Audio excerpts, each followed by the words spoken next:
Welcome to the twinkling world. कैसे हैं आप सभी?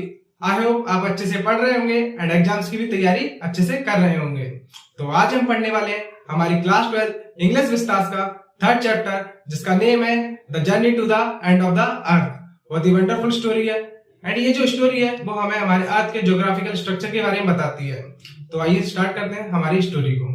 तिसानी दोषी द्वारा लिखित पुस्तक journey to the end of the earth Antarctica महाद्वीप पर उनके एक्सपीरियंस के बारे में बात करती है, जो कि एक रिसर्च प्रोग्राम के दौरान होता है, जिसमें हाई स्कूल के स्टूडेंट्स को स्टडी और अंडरस्टैंडिंग के लिए कॉन्टिनेंट पर ले जाया जाता है और वो लोग जो होते हैं वो एकेडमिक वकालसी में मद्रास से रवाना होते हैं। दुनिया के सबसे ठंडे, सबसे हवादार और शुष्क महाद्वीप पर पहुंचने के लिए 9 टाइम जोन, 6 चेक पॉइंट्स और 3 वाटर बॉडीज एंड कई इकोस्फीयर्स पार करने पड़े।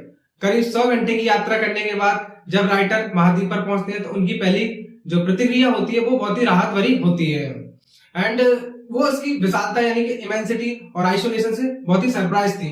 यह एक बहुत ही विचित्र विचार है कि बहुत पहले भारत अंटार्कटिका का हिस्सा रहा होगा। राइटर गोंडवाना के बारे में बात करते हैं, एक विशाल साउदर्न सुपर कॉन्टिनेंट जो कि 650 मिलियन ईयर्स तक एग्जिस्ट करता था। वर्तमानी तौर पे हम कह सकते हैं यह अंटार्कटिका के पास केंद्रित था।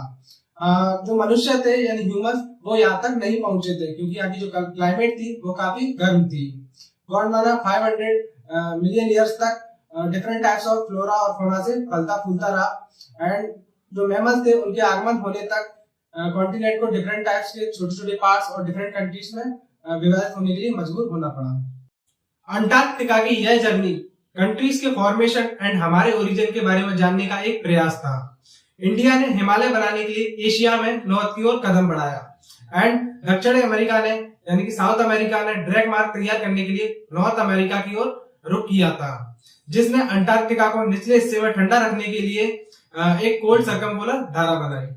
हमारी राइटर तिसानी दीदी जो है वो इंडिया के साउदर्न पार्ट से बिलोंग करती है, जो कि एक बहुत ही गर्म और धूप वाली जगह है जहाँ पर कोल्ड क्लाइमेट मिलना एक बहुत ही रेयर बात होती है एंड इसलिए हम कहते हैं कि उनका अंटार्कटिका में 2 सप्ताह बिताना बहुत ही डरावना एक्सपीरियंस होता है, क्योंकि अंटार्कटिका पे पृथ्वी की लगभग 90% जो आइस है उसकी मात्रा उपस्थित है एंड दूर दूर तक कहीं भी वहां पे पेड़ों या कोई भी ह्यूमन एक्टिविटीज देखने को नहीं मिलती है या यहाँ पे कोई भी पर्सन अपना पर्सपेक्टिव या टाइम ऑफ सेंस को खो सकता है एंड जो दिखाई देने वाली चीजें वहां पे बहुत ही छोटी से लेकर बहुत ही विशाल और शक्तिशाली थी, जैसे कि मिजेट्स एंड माइट से लेकर व्हेल मछली तक एंड जो वहां पे दिन थे वो 24 घंटे की अवधि के होते थे एंड बहुत ही शांत होते थे। अब आप ये सोचेंगे कि इसमें नया क्या है? नया ये है कि हमारे यहाँ जो दिन होते हैं उसमें रात भी होती है, उन दोनों को मिला के 24 घंटे के होते थे। कभी कभी वहां पे जो होता था डिस्टर्बेंस क्रिएट होता था वो आइस की लेयर्स के ब्रेक होने से या पिघलने से क्रिएट होता था।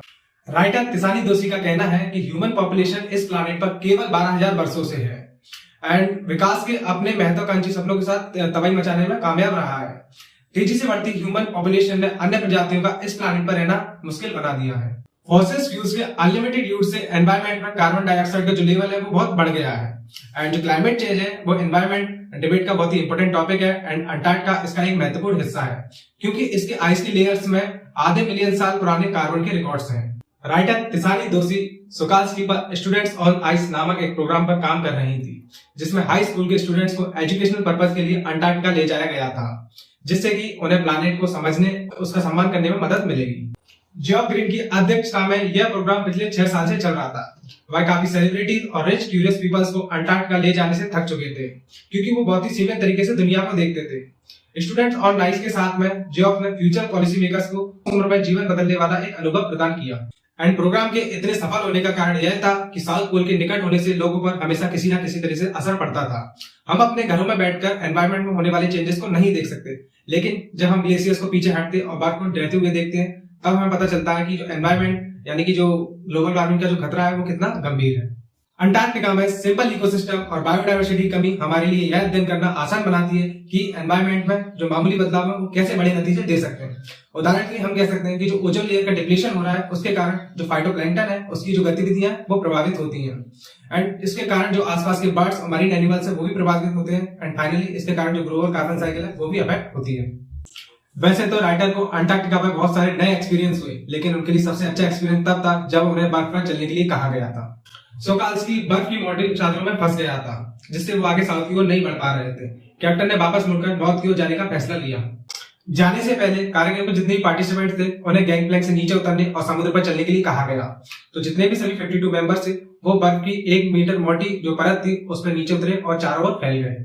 पास में एक क्रेविटर सील जो थे वो आइस की लेयर्स पर धूप सेक रहे थे, वैसे ही जैसे आवारा कुत्ते बरगद की पेड़ की छाया के नीचे करते हैं। जो राइटर थी उनको एक बहुत ही शानदार और एक नया एक्सपीरियंस लगा। राइटर ने इस बात पर विचार किया कि हमारा यह प्लेनेट किस तरह खूबसूरती से बैलेंस्ड है, एंड वो आगे सोचती है कि क्या होगा अंटार्कटिका एक गर्म जगह बन जाए तो उन्होंने सोचा कि क्या हमारा भी वही हाल होगा जो डायनासोर, मैमथ और वूली राइनोस का हुआ था। प्रोग्राम में टीनेजर स्टूडेंट से मिलने के बाद राइटर ने महसूस किया कि 1 मिलियन ईयर में काफी कुछ हो सकता है, लेकिन यह कहना भी गलत नहीं है कि पर्यावरण यानी एनवायरनमेंट में एक दिन भी काफी होता है बहुत सारे बदलाव लाने के लिए। तो 10 क्लास इस पॉइंट पैक में हमारी जो स्टोरी है वो एंड होती है। तो इस चैप्टर के इंपॉर्टेंट नोट्स एंड अपडेट्स के लिए ज्वाइन करें ट्विंकलिंग बर्ड के टेलीग्राम चैनल को एंड जुड़े रहिए ट्विंकलिंग बर्ड के साथ में।